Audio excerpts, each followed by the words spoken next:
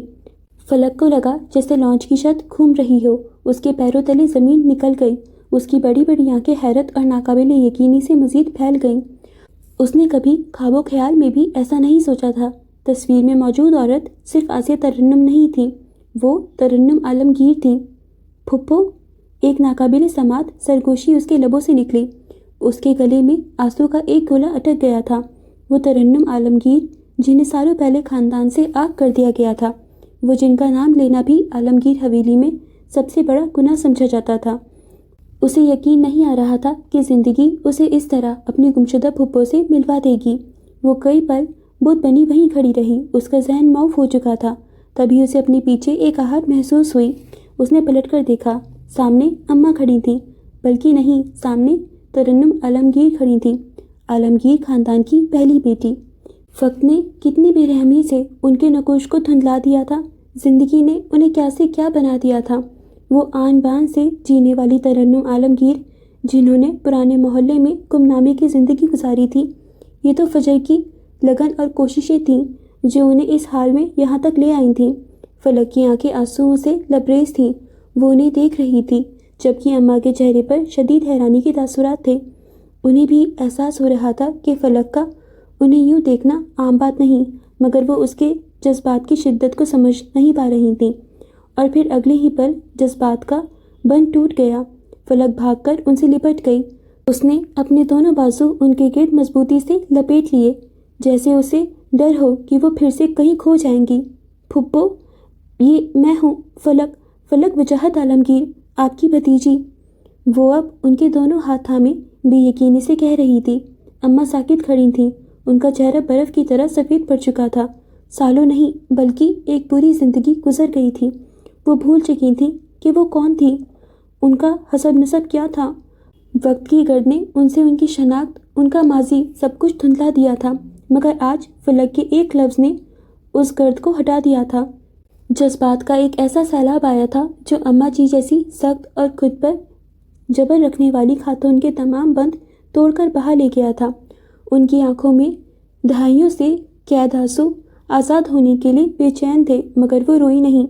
آنسوؤں کی بارش ان کے اندر برستی رہی، جبکہ وہ ساکت بت بنی بیٹھی رہیں۔ جب فجر اپنے ذہن میں ولی کے ساتھ ہوئی گفتگو اور میٹنگ کے تفصیلات کو ترتیب دیتی ہوئی واپس لانچ میں داخل ہوئی تو دہلیز پر ہی اس کے قدم زمین نے جکڑ لیے۔ اندر کا منظر ایک لمحے میں بدل چکا تھا۔ وہ ہلکی پھلکی کام سے بھرپور فضا اب ایک بھاری بوجھل خاموشی میں تحلیل ہو گئی تھی، ایسی خاموشی جو کسی طوفان کے بعد چھا جاتی ہے۔ صوفے پر اماں بیٹھی تھیں اور ان کے پاس ان کی جھریوں بھرے کانپتے ہوئے ہاتھ اپنے ہاتھوں میں تھامے فلک بیٹھی تھی۔ فلک کی آواز ہچکیوں میں ڈوبی ہوئی تھی، مگر اس میں دہائیوں کا گلہ، برسوں کی تشنگی اور ایک معصومانہ سوال تھا۔ آپ نے کبھی رابطہ نہیں کیا پھپھو؟ فلک کی آواز ٹوٹی ہوئی سرگوشی کی مانند ابھری۔ آپ نے کبھی پلٹ کر نہیں دیکھا، کبھی یہ جاننے کی کوشش نہیں کی کہ آپ کے گھر والے کیسے ہیں؟ آپ نے ایسا کیوں کیا؟ آپ نے کبھی اپنے ماں باپ کی خبر نہیں لی؟ یا کبھی آپ کو ان کی یاد نہیں آئی؟ اماں خاموش تھیں، ان کے پاس کوئی جواب نہیں تھا۔ ان کی آنکھیں خالی تھیں، جیسے وہ اس لانچ میں نہیں بلکہ ماضی کے کسی اذیت ناک لمحے میں قید ہوں۔ وہ لفظ کہاں سے لاتی جو اس ہجر، اس گمنامی اور اس جلا وطنی کی وضاحت کر سکیں؟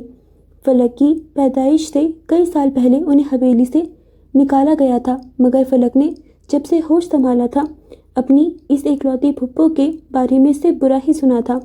خاندان کے ہر فرد نے ان کے کردار پر انگلیاں اٹھائی تھیں، مگر دادی اماں کے صندوق میں چھپا کر رکھی گئی چند پرانی تصویروں نے فلک کے دل میں ایک الگ ہی کہانی لکھی تھی۔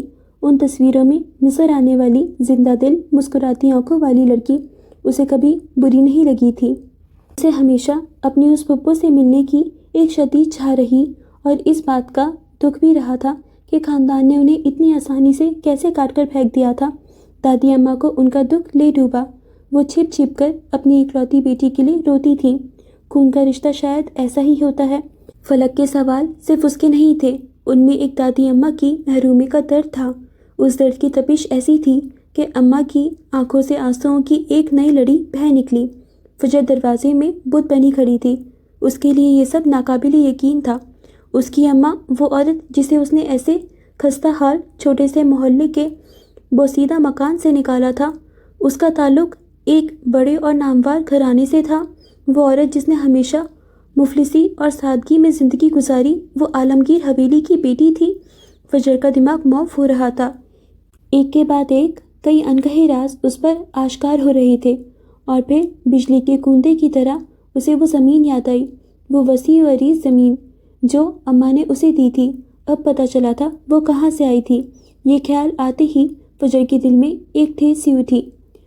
اس عورت نے کتنی بڑی قربانی دی تھی، اپنی شناخت، اپنا ماضی، اپنی دولت، سب کچھ بھلا کر ایک گمنام زندگی گزاری، اور جو کچھ ان کے پاس تھا وہ بھی چپ چاپ فجر پر نچھاور کر دیا۔ لیکن سوال یہ تھا، کیوں؟ ایسا کیا ہوا تھا ماضی میں جو ان سے ان کی پہچان، ان کی شناخت چھین لی گئی؟ اس کے اپنے جذبات اتنے گرمڑ ہو گئے تھے کہ وہ بس خالی خالی نظروں سے اماں کو دیکھے جا رہی تھی۔ وہ کیا کہے، کیا سوچے؟ اس کی ہمدردی، اس کی محبت، اس کی حیرت، سب کچھ آپس میں الجھ گیا تھا۔ تبھی فلک کی نظریں روتے روتے فجر پر پڑیں۔ ایک لمحے کو اس کی آنکھوں میں الجھن ابھری، مگر پھر ایک نئی دریافت کی چمک نے آنسوؤں کو بھی پیچھے چھوڑ دیا۔ اس کے ٹوٹے ہوئے چہرے پر ایک ہلکی سی بھیگی ہوئی مسکراہٹ ابھری۔ فجر، اس کی آواز میں ایک نئی پہچان کی خوشی تھی۔ اس کا مطلب تم میری کزن ہو؟ یہ جملہ فضا میں تیرتا رہا۔ فجر، جو اب تک صدمے کی حالت میں تھی، اس نئے رشتے کے احساس سے جیسے جاگ گئی۔ فلک صرف اس کی کولیگ نہیں تھی، وہ اس کا خون تھی، اس کے ماموں کی بیٹی۔ فلک کی آنکھوں میں جہاں اپنی پھوپھو سے ملنے کا غمگین سرور تھا، وہیں ایک کزن پانے کی بے پناہ خوشی بھی تھی۔ اس ایک لمحے میں اس لانج میں موجود تینوں عورتوں کے رشتے ہمیشہ کے لیے بدل چکے تھے۔ ماضی کے رازوں نے ہال کے رشتوں کو ایک ایسی نئی اور مضبوط طور سے باندھ دیا تھا جسے شاید اب کوئی نہیں توڑ سکتا تھا۔ اگلی صبح وقت کے پابند ولی کی سیاہ گاڑی پورچ میں آ کر رکی تو فجر پہلے ہی تیار تھی۔ کل رات کے انکشافات اور اس کے بعد کی بے چینی نے اسے سونے نہیں دیا تھا۔ رت جگہ کی ساری سرخی اس کی ہیزل آنکھوں سے جھلک رہی تھی، جو اب گلابی ہو چکی تھیں۔ آج اس نے مغربی لباس کے برعکس مشرقی لباس کا انتخاب کیا تھا۔ گہرے پرپل رنگ کی لمبی قمیص جس کے گلے اور دامن پر سفید دھاگے کی نفیس کڑھائی تھی، اس کے ساتھ کھلا ٹراؤزر اور ہمرنگ دوپٹہ تھا جو اس نے سلیقے سے گلے میں ڈال رکھا تھا۔ بال ہمیشہ کی طرح ایک ڈھیلے سے جوڑے میں قید تھے اور تھکی ہوئی آنکھوں پر بڑا سا چشمہ ٹکا ہوا تھا۔ اس کی سنجیدگی میں ایک عجیب سی کشش تھی۔ جب وہ گاڑی میں آ کر بیٹھی تو ولی کے لبوں سے بے ساختہ جو پہلا لفظ نکلا وہ تھا بریتھ ٹیکنگ۔ اس نے گفتگو شروع کرنے کی کئی کوششیں کی، موسم کی بات کی، ٹریفک کا ذکر چھیڑا، مگر فجر سپاٹ تاثرات لیے باہر دیکھتی رہی۔ اس کی خاموشی کی دیوار اتنی اونچی تھی کہ ولی کی کوئی بات اس سے ٹکرا کر آگے نہ جا سکی، جبکہ وہ بار بار رخ موڑ کر اسے دیکھتا رہا۔ مشرقی لباس اس پر کس قدر اچھا لگ رہا تھا، کیا وہ ڈائن جانتی تھی؟ آفس میں داخل ہوتے ہی وہ کام کے سمندر میں غرق ہو گئی۔ شام میں ہونے والی میٹنگ اہم تھی اور اس کی تیاریوں میں ایک لمحے کی بھی فرصت نہیں تھی۔ فون کالز، ای میلز اور قانونی دستاویزات کے ڈھیر میں وقت پر لگا کر اڑتا رہا۔ پوری لیگل ٹیم سر جوڑ کر بیٹھی تھی، جبکہ وہی ریلیکس تھا۔ کبھی وہ سکیڑ کر تو کبھی کندھے اچکا کر انہیں کام کرتے ہوئے دیکھ رہا تھا۔ فجر کسی مشین کی طرح کام کر رہی تھی۔ اس کی انگلیاں کی بورڈ پر اور نظریں فائلوں پر جمی تھیں، مگر وہ بار بار اسے کنکھیوں سے دیکھ رہا تھا، اور وہ دیکھ سکتا تھا کہ فجر کی پیشانی پر ایک مستقل شکن تھی اور اس کے پرفیکٹ ماسک کے پیچھے ایک گہری پریشانی چھپی تھی۔ بالآخر سپہر ڈھلتے ڈھلتے اس کا ضبط جواب دے گیا۔ جب فجر ایک فائل کے اعداد و شمار میں پوری طرح کھوئی ہوئی تھی، وہ اپنی کرسی سے اٹھا اور خاموشی سے اس کے سامنے کھڑے ہو کر اس کے ہاتھ سے فائل کھینچ لی۔ فجر نے چونک کر سر اٹھایا۔ اس کی تھکی ہوئی ہیزل آنکھیں پل بھر کو ولی کی فکرمند کتھئی آنکھوں سے ٹکرا گئیں۔ اماں کا سچ ایک زلزلے کی طرح اس کے وجود کو اندر تک ہلا گیا تھا، اور اس کے اثرات اب تک باقی تھے۔ وہ اماں سے کوئی سوال نہیں کر پائی تھی۔ اماں نے سختی سے فلک کو منع کیا تھا کہ وہ کسی کو کچھ نہیں بتائے گی، جبکہ فجر جم سی گئی تھی۔ میں نہیں جانتا کہ آپ کو کیا چیز پریشان کر رہی ہے۔ اس کی آواز دھیمی مگر اٹل تھی۔ مگر میں چاہتا ہوں کہ آپ 5 منٹ کے لیے سب کچھ چھوڑ کر ریلیکس کریں۔ فجر نے کچھ کہنے کے لیے لب کھولے مگر ولی نے اسے موقع نہیں دیا۔ میں نے کہا تھا نا بیگم، آپ بس راج کریں، رعایا میں سنبھال لوں گا۔ اسے لگ رہا تھا شاید وہ میٹنگ کو لے کر پریشان تھی۔ فجر کچھ نہ بولی، بس اسے دیکھتی رہی۔ اس کی آنکھوں میں ایک ایسی تھکاوٹ تھی جس سے ولی پڑھ رہا تھا۔ وہ خاموشی سے مڑا اور آفس سے باہر چلا گیا۔ کچھ دیر بعد جب وہ واپس آیا تو اس کے ہاتھ میں کافی کے 2 مگ تھے۔ ایک اس نے فجر کی میز پر رکھا۔ بیگم، آپ بس کافی پئیں، باقی سارے مسئلوں کو میں دیکھ لوں گا۔ اس کا انداز اتنا بے تکلف اور پر اعتماد تھا کہ فجر کے تنے ہوئے اعصاب پل بھر کو واقعی ڈھیلے پڑ گئے۔ اس کی سنجیدگی کی دیوار میں ایک چھوٹی سی درار پڑی۔ اس نے خاموشی سے کافی کا مگ تھام لیا۔ ولی نے اسے کافی پیتے دیکھا تو اس کے چہرے پر ایک اطمینان سا پھیل گیا۔ تو اس نے بات بڑھائی، کیا آج رات آپ میرے ساتھ ڈنر کر سکتی ہیں میٹنگ کے بعد؟ اس نے فجر کا ذہن بھٹکانے کی پوری کوشش کی۔ فجر نے کافی کا گھونٹ بھرا اور خاموش نظروں سے اسے دیکھا۔ اکثر اوقات اسے منہ سے بولنے کی ضرورت نہیں پڑتی تھی، اس کی آنکھیں بہت کچھ کہہ جاتی تھیں۔ ولی اس کی خاموشی کا مطلب سمجھ گیا۔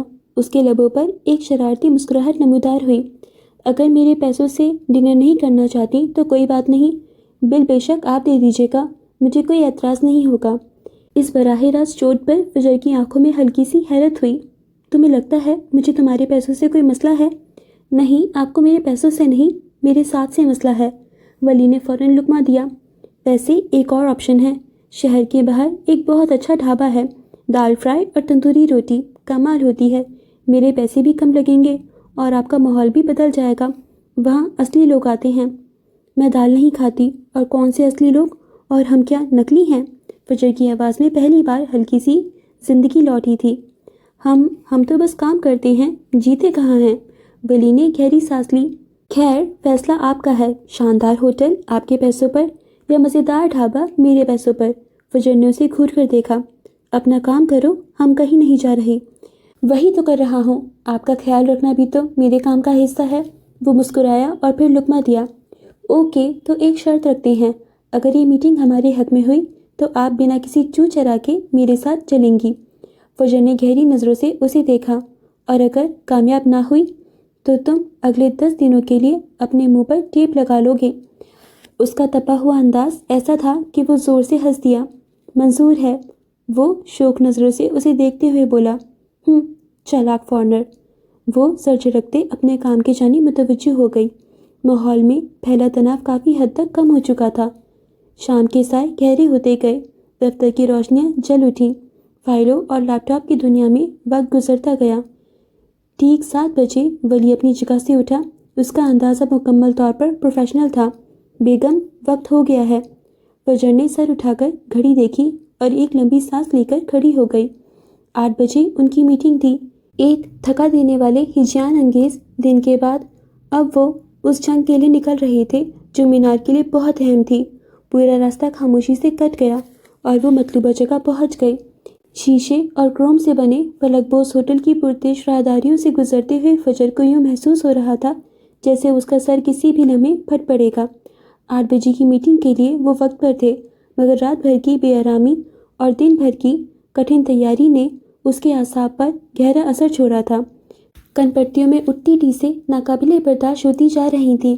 ایگزیکٹو میٹنگ روم کی خاموشی اور ٹھنڈک کسی قدر سکون بخش تھی، مگر ایٹلس ماڈل ایجنسی کے نمائندوں کا انتظار اس کے صبر کو مزید آزما رہا تھا۔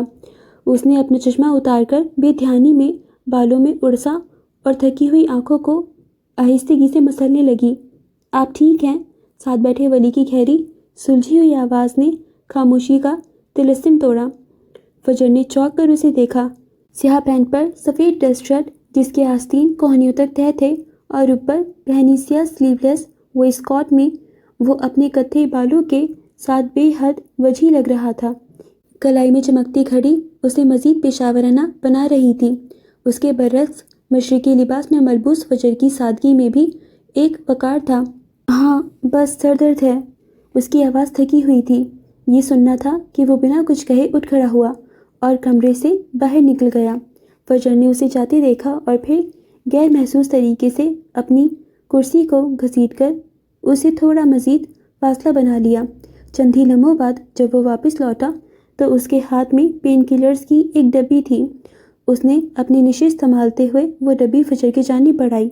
جیسے ہی فجر نے گولی ہتھیلی پر انڈھیلی اور پانی کی بوتل اٹھائی، ولی کی نگاہیں ان کے درمیان بڑھ جانے والے فاصلے پر مرکوز ہو گئیں۔ اس کی بھویں ہلکی سی سکڑی مگر لبوں پر ایک زیر لب مسکراہٹ پھیل گئی۔ اسے فجر کی چالاکی پر دل کھول کر پیار آیا۔ جیسے ہی فجر نے گولی منہ میں رکھ کر پانی کا گھونٹ بھرا، ولی اچانک اس کی جانب جھکا۔ اس کے مضبوط ہاتھ نے فجر کی کرسی کی سیٹ کو تھاما اور آہستگی سے کھینچ کر اپنی کرسی کے بالکل قریب کر لیا۔ فجر نے حیرت سے آنکھیں اٹھا کر اسے دیکھا۔ اس قربت پر اس کا دل ایک لمحے کو دھڑکنا بھول گیا۔ بیگم قریب رہیں۔ ولی کی آواز کسی سرگوشی کے مانند تھی، پر اس میں حکم کی سی کاٹ تھی۔ فجر جو پہلے ہی دباؤ کا شکار تھی، اس کی اس حرکت اور لہجے کی گرمی پر ایک پل کو اپنا سر درد تک بھول گئی۔ اس نے مزید 2 گھونٹ پانی پیا اور بوتل میز پر رکھ دی۔ تبھی ولی کا ہاتھ آگے بڑھا اور اس کے بالوں میں لگے کلیچر کو آہستگی سے کھول دیا۔ اس کے گھنے ریشمی بال ایک آبشار کی طرح اس کے شانوں پر بکھر گئے۔ اس نے جھٹکے سے ولی کو دیکھا۔ نظریں کھوکھار تھیں۔ تھوڑی دیر بال کھولنے، مسلسل بندھے رہنے سے بھی سر درد ہونے لگتا ہے، اس نے یہ کہتے ہوئے کرسی سے پشت لگائی اور نہایت نرمی سے اپنی انگلیاں اس کے بالوں میں پھیری۔ اس کا لمس شفیق اور پرسکون تھا۔ وہ جو کل سے ایک مشین کی طرح کام کر رہی تھی، اس کا دماغ معاف ہو چکا تھا۔ وہ اس لمحے میں ولی کی ان حرکتوں پر کوئی احتجاج نہ کر سکی۔ ریلیکس رہیں، اس نے بالوں کو سہلاتے ہوئے دوبارہ کہا۔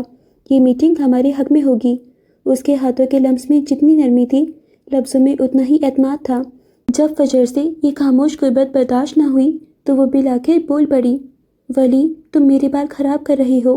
اس کی آواز میں ایک کمزور سا احتجاج تھا۔ وہ اس کے پوسیدہ سے بہانے پر ہنس دیا۔ آپ میرے خراب کر لیں؟ اس کا لہجہ شرارت سے بھرپور تھا۔ وہ جس طرح اس کے بالوں کو سہلا رہا تھا، اس سے بال خراب ہونا تو ناممکن تھا۔ مجھے نہیں پسند کوئی میرے بال کو چھوئے، اس نے نظریں پھیرتے ہوئے کہا۔ خیر، میں کوئی تو نہیں ہوں، شوہر ہوں آپ کا۔ اس کے لہجے میں حق اور اپنائیت کا ایسا گہرا رنگ تھا کہ وہ پل بھر کو لاجواب ہو گئی۔ وہ جانتی تھی کہ وہ صرف اس کا دھیان بھٹکانے کی کوشش کر رہا تھا، اور مسئلہ یہ تھا کہ وہ کمبخت بری طرح کامیاب ہو رہا تھا۔ تمہاری حرکتیں ایسی نہیں ہیں کہ تمہیں نوٹس دیا جائے، تم سیدھا ٹرمینیٹ ہونے کے لائق ہو۔ اس کے غصے پر ولی دوبارہ ہنس دیا۔ اس بار اس کی ہنسی میں کھنک تھی۔ آج رات میرے ساتھ ڈنر کر لیں، اس کے بعد چاہے نوکری سے نکال دیجیے گا، میں اف بھی نہیں کروں گا۔ فجر نے ایک گہری سانس لے کر رخ موڑ کر اسے دیکھا۔ اس کا شفاف اور ابھری ہوئی نسوں والا ہاتھ اب بھی اس کے بالوں میں ٹھہرا ہوا تھا۔ ہم یہاں میٹنگ کے لیے آئے ہیں، اس نے لفظ چبا چبا کر کہے۔ میٹنگ ابھی شروع نہیں ہوئی بیگم، اس نے نرمی سے اسے دیکھتے ہوئے کہا۔ اس کی آنکھوں میں ایک ایسی آلوہی چمک تھی جو سیدھا فجر کے دل میں اتر رہی تھی۔ تم ناقابل برداشت ہو ولی، اس نے تھک کر ہار مان لی۔ اس بات پر وہ کھل کر ہنس دیا۔ جو بھی ہوں، جیسا بھی ہوں، فجر معراج کے لیے ہوں، اس نے گہرے جذب سے یہ کہتے ہوئے اپنا ہاتھ ہٹا لیا اور سیدھا ہو کر بیٹھ گیا۔ کمرے میں ایک بھیگی ہوئی خاموشی چھا گئی، جس میں صرف 2 دلوں کی دھڑکنیں اور ولی کے کہے گئے الفاظ کی گونج باقی تھی۔ چند ہی لمحوں بعد دروازہ کھلا اور ایٹلس ایجنسی کے کارکنان اندر داخل ہوئے اور میٹنگ کا باقاعدہ آغاز ہو گیا۔ مگر اب فجر کا سر درد جا چکا تھا۔ وہ اپنے اندر گہرا سکون محسوس کر سکتی تھی۔ مس فجر، آپ کو یہاں دیکھ کر حیرت ہوئی۔ مجھے لگا تھا کہ آپ ہمارا وقت مزید ضائع نہیں کرنا چاہیں گی، ایٹلس کے CEO ارسلان نے کہا۔ اس کی آواز میں طنز تھا۔ فجر نے پرسکون نظروں سے اسے دیکھا، پھر گویا ہوئی۔ مسٹر ارسلان، جب حق اور سچائی کی بات ہو تو وقت کی کوئی اہمیت نہیں ہوتی۔ آپ جانتے ہیں کہ آپ نے ہمارے ساتھ کیے گئے معاہدے کی خلاف ورزی کی ہے۔ ولی نے میز پر رکھی فائل ان کی جانب کھسکائی۔ اس فائل میں تمام قانونی دستاویزات، معاہدے کی کاپیاں اور عدالتی فیصلے کی نقول موجود تھیں۔ ہم نے اس میٹنگ کا مطالبہ صرف اس لیے کیا ہے تاکہ ہم عدالت جانے سے پہلے آپ کو ایک آخری موقع دے سکیں، ولی نے واضح کیا۔ ان کی آواز میں مضبوط ارادہ جھلک رہا تھا۔ ایٹلس ماڈلز کی وکیل، جو ایک عمر رسیدہ مگر تجربہ کار خاتون تھی، یہ سنتے ہی بول پڑی، مس فجر، آپ کے ساتھ جو بھی ہوا اس پر ہمیں افسوس ہے، لیکن آپ کے خلاف مقدمہ درج ہوا تھا اور یہ ایک سنگین معاملہ تھا۔ ہمارے معاہدے میں واضح تھا کہ اگر کسی بھی فریق پر کوئی قانونی کارروائی ہوتی ہے تو دوسرا فریق معاہدہ منسوخ کر سکتا ہے۔ معاف کیجیے گا مگر آپ کا یہ دعویٰ غلط ہے۔ معاہدے میں واضح تھا کہ اگر کسی فریق پر قانونی کارروائی ثابت ہو جاتی ہے، میرے خلاف کیس سیلف ڈیفینس پر مبنی تھا اور عدالت نے مجھے بری کر دیا۔ میں نے کوئی جرم نہیں کیا بلکہ اپنی جان بچائی تھی۔ آپ اس بنیاد پر معاہدہ منسوخ نہیں کر سکتے۔ ولی نے فائل میں سے عدالتی فیصلے کی کاپی نکالی اور اسے میز پر رکھ دیا۔ یہ عدالت کا فیصلہ ہے جو ثابت کرتا ہے کہ فجر معراج کو بری کر دیا گیا ہے، لہٰذا آپ کا یہ دعویٰ بے بنیادی ہے کہ ہماری کمپنی پر کوئی قانونی کارروائی ثابت ہوئی ہے۔ مسٹر ارسلان کے چہرے پر پریشانی کے آثار نمایاں ہونے لگے۔ انہیں شاید اندازہ نہیں تھا کہ فجر اتنی تیاری کے ساتھ آئے گی۔ ہم نے آپ کی نئی ماڈلز کے لیے آدھے سے زیادہ کاسٹیومز تیار کر لیے تھے اور اس پر ہماری کمپنی کا بہت زیادہ وقت، محنت اور سرمایہ لگا ہے۔ آپ کے معاہدے کی خلاف ورزی کی وجہ سے ہمیں کروڑوں کا نقصان ہوا ہے، اسی لیے ہم نے آپ پر 25 کروڑ روپے ہرجانے کا دعویٰ دائر کیا ہے۔ دراصل ایٹلس کی نئی ماڈلز کی لانچ کے لیے انہوں نے مینار سے کاسٹیومز منگائے تھے۔ یہ پروجیکٹ اسی سلسلے میں تھا جس پر کافی حد تک کام ہو چکا تھا۔ 25 کروڑ بہت زیادہ ہے، ہم یہ ہرجانہ ادا نہیں کر سکتے۔ وکیل فوراً بول اٹھی، مسٹر ارسلان، یہ صرف ہماری مادی نقصان کی بات نہیں ہے بلکہ اس میں ہماری ساکھ اور ذہنی اذیت بھی شامل ہے۔ ہم نے اس پر بہت وقت صرف کیا ہے اور یہ ہمارا حق ہے۔ فجر کا لہجہ ٹو ٹوک تھا۔ ایٹلس ماڈلز کی وکیل نے بیچ بچاؤ کی کوشش کی، دیکھیں ہم سمجھتے ہیں کہ یہ ایک مشکل صورتحال ہے، کیا ہم کسی درمیانی راستے پر بات نہیں کر سکتے؟ فجر نے ولی کی طرف دیکھا، پھر اس نے سر ہلایا۔ ہم یہاں حل کے لیے آئے ہیں، ہم عدالت میں گھسیٹنا نہیں چاہتے لیکن ہم اپنا حق بھی نہیں چھوڑیں گے۔ ٹھیک ہے، ہمیں سوچنے کے لیے کچھ وقت چاہیے، ایٹلس کی وکیل نے سنجیدگی سے کہا تو فجر کے لبوں پر مسکراہٹ پھیل گئی۔ وہ اپنی گردن اونچی کیے اٹھی اور کانفرنس روم سے باہر نکل گئی۔ ولی اس کے پیچھے ہی اٹھا مگر آدھے راستے میں ہی رہ گیا۔ میں نے سنا ہے ریز جویلری کی لانچ آپ کی کمپنی کو ملی ہے، آپ کی ماڈلز پرفارم کر رہی ہیں؟ اس نے سوالیہ نظروں سے دونوں کو دیکھا۔ یس، مگر آپ کیسے جانتے ہیں؟ مسٹر ارسلان کے چہرے پر الجھن ابھری۔ وہ زیر لب مسکرا دیا، فاتحانہ سی مسکراہٹ۔ میں ولی اورنگزیب ہوں، رئیس اورنگزیب کا بھانجا۔ آپ کو رئیس گروپ میں دیکھا تھا، یاد آیا تو سوچا پوچھ لوں۔ اس نے مزید کچھ نہیں کہا، اس کی مسکراہٹ بہت کچھ کہہ رہی تھی۔ وہ مضبوط قدم اٹھاتا باہر نکل گیا جبکہ مسٹر ارسلان نے بے ساختہ اپنی ٹائی کی نوٹ ڈھیلی کی۔ وہ کنفرم کر کے نہیں گیا تھا، وہ صاف صاف بتا کر گیا تھا ایٹلس گروپ کو ملا یہ پروجیکٹ کینسل ہو سکتا ہے، جو کہ وہ نہیں چاہتے تھے۔ 15 منٹ بعد میٹنگ دوبارہ شروع ہوئی۔ کافی بحث اور دلائل کے بعد ایٹلس ماڈلز نے یہ مان لیا کہ معاہدے کی منسوخی ان کی غلطی تھی۔ کئی بار کے مذاکرات کے بعد بالآخر وہ 15 کروڑ روپے کے ہرجانے پر رضامند ہو گئے تاکہ معاملہ عدالت سے باہر ہی حل ہو جائے۔ معاہدے کے نئے نکات طے کیے گئے۔ ایٹلس ماڈلز 15 کروڑ روپے کی رقم مینار فیشن کو 2 ہفتوں کے اندر ادا کریں گے۔ مینار فیشن یہ کیس واپس لے لے گی۔ دونوں کمپنیاں مستقبل میں کسی بھی قسم کے تنازعات سے بچنے کے لیے ایک دوسرے کے ساتھ دوستانہ تعلقات قائم رکھیں گے۔ دونوں فریقوں نے کانٹریکٹ کے نئے کاغذات پر دستخط کیے۔ فجر کے چہرے پر ایک اطمینان بخش مسکراہٹ تھی جبکہ ارسلان کے چہرے پر شکست اور راحت کا ملا جلا تاثرات تھا۔ میٹنگ کے اختتام پر مسٹر ارسلان نے ولی سے ہاتھ ملایا۔ ولی نے مسکراتے ہوئے کہا، مسٹر ارسلان، مجھے امید ہے کہ یہ معاملہ یہاں ختم ہو گیا ہے اور ہم سب آگے بڑھ سکتے ہیں، جبکہ مسٹر ارسلان نے بے دلی سے ہاتھ ملایا۔ مجھے بھی یہی امید ہے۔ ولی نے فائل اٹھا لی۔ فجر نے اپنا قیمتی بیگ اپنے کندھے پر لٹکایا اور پھر وہ دونوں ان 2 تجربہ کار لوگوں کو وہیں چھوڑ کر باہر نکل گئے۔ میٹنگ مینار کے حق میں ہونے کے بعد وہ اسے ایک عالیشان ریستوران میں لایا تھا۔ بکنگ پہلے ہی کروا رکھی تھی، شاید وہ جانتا تھا کہ یہ میٹنگ ہر حال میں ان کے حق میں ہوگی۔ ایک خوبصورت فلور پر ان کا ٹیبل بک تھا۔ وہ فجر کو 10 منٹ انتظار کرنے کا کہہ کر گیا تھا مگر 20 منٹ گزر چکے تھے۔ وہ ابھی تک واپس نہیں آیا تھا۔ فجر اپنا بیگ وہیں رکھ کر راہداری کی جانب بڑھی۔ وہ جب عشاء کی نماز پڑھ کر واپس آیا تو فجر اپنی جگہ پر نہیں تھی۔ ایک لمحے کو اس کے ماتھے پر شکن ابھری، مگر پھر اس کی نظر راہداری کے سرے پر کھڑی فجر پر پڑی۔ وہ بلوری دیوار کے پاس کھڑی باہر شہر کے جگمگاتی روشنیوں کو دیکھ رہی تھی۔ اس کے بال پھر سے ایک نفیس جوڑے میں قید تھے، بس دو آزاد لٹیں اس کے حسین چہرے کے گرد ہارا لیے ہوئی تھیں۔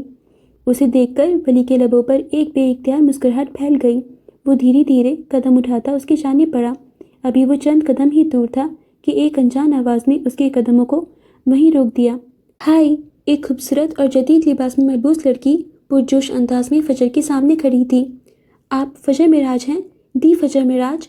اس کی آنکھوں میں خوشی اور حیرت ایک ساتھ رقص کر رہی تھی۔ میں آپ کی بہت بڑی فین ہوں۔ آپ کے ڈیزائنز، آپ کی باتیں، آپ کی بہادری، آپ کی بولڈنس، سب کچھ کمال ہے۔ وہ ایک ہی سانس میں بولے جا رہی تھی۔ اس کا ہر لفظ سچی عقیدت کا آئینہ دار تھا۔ آس پاس سے گزرتے لوگ انہیں دیکھنے کے لیے ایک لمحے کو ٹھہرتے اور پھر آگے بڑھ جاتے۔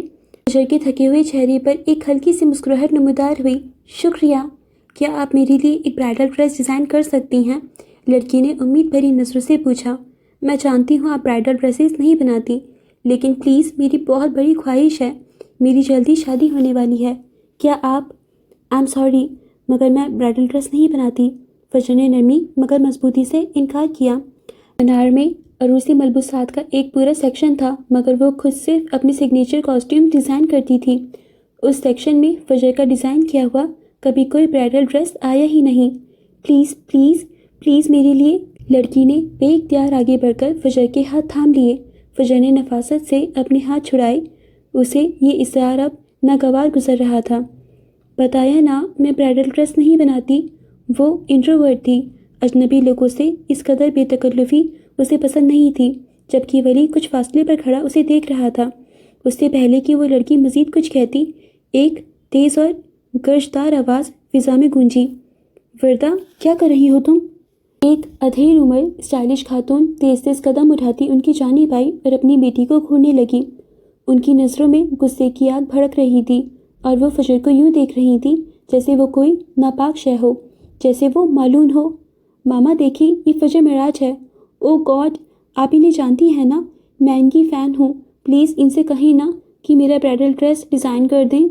وردہ اپنی ماں کی طرف پلٹی، مگر اگلے ہی لمحے اس کی ماں کے منہ سے نکلے الفاظ نے جیسے پورے ریستوران کی فضا میں زہر کھول دیا۔ تمہارا دماغ خراب ہو گیا ہے؟ تم اس قاتل کے ہاتھوں کا بنا ہوا جوڑا پہنو گی؟ اس کے ہاتھ خون سے رنگے ہیں۔ یہ سننا تھا کہ فجر کا چہرہ لمحوں میں سفید پڑ گیا۔ اس کے کانوں میں سائے سائے ہونے لگی۔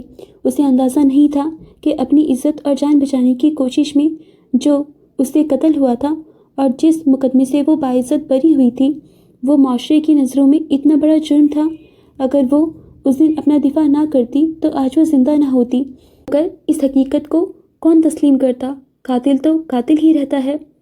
ایک خونی کے ہاتھوں کا بنا ہوا لہنگا پہنو گی؟ تمہاری پوری زندگی کا خون ہو جائے گا۔ یہ قاتل ہے، قاتل۔ ولی آگے بڑھا۔ ایکسکیوز می، فجر کا ضبط جواب دے گیا اور اس کا لہجہ برف کی طرح سرد تھا، لیکن وہ عورت رکنے والی نہیں تھی۔ وہ ایک قدم آگے بڑھی۔ اس کی آنکھوں میں حقارت تھی۔ نو، ایکسکیوز می، میری بیٹی سے دور رہو، خونی عورت! اس نے نفرت سے چیخ کر فجر کو پوری قوت سے دھکا دیا۔ فجر اس اچانک حملے کے لیے بالکل تیار نہیں تھی۔ اس کا توازن بگڑا اور وہ لڑکھڑا گئی، مگر اس سے پہلے کہ وہ پیچھے گرتی، دو مضبوط بازوؤں کے ایک فولادی حلقے نے اسے تھام لیا۔ اس کی پشت ایک چوڑے سینے سے ٹکرائی۔ اس نے نظریں اٹھائیں تو سامنے ولی کھڑا تھا۔ اس کی ہیزل آنکھوں میں اس لمحے جو اذیت اور ٹوٹ پھوٹ کی پرچھائیاں ابھری، انہوں نے ولی کے اندر جیسے آتش فشاں دہکا دیا۔ اس نے نہایت نرمی سے فجر کو اپنے پیچھے کھڑا کیا اور ایک قدم آگے بڑھا۔ اس کا پورا وجود تناؤ سے اکڑ گیا۔ How dare you! ہمت کیسے ہوئی میری بیوی کو ہاتھ لگانے کی؟ اس کا لہجہ اس قدر سرد اور گہرا تھا کہ آس پاس کھڑے لوگوں کے جسم میں بھی سنسنی دوڑ گئی۔ اس کا اسکاٹش لہجہ اب واضح ہو رہا تھا۔ ہاتھ کیسے لگایا؟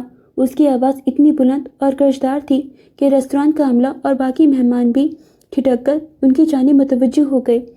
وہ عورت جو چند لمحے پہلے شیرنی بن رہی تھی، ولی کے تیور دیکھ کر حواس باختہ ہو گئی۔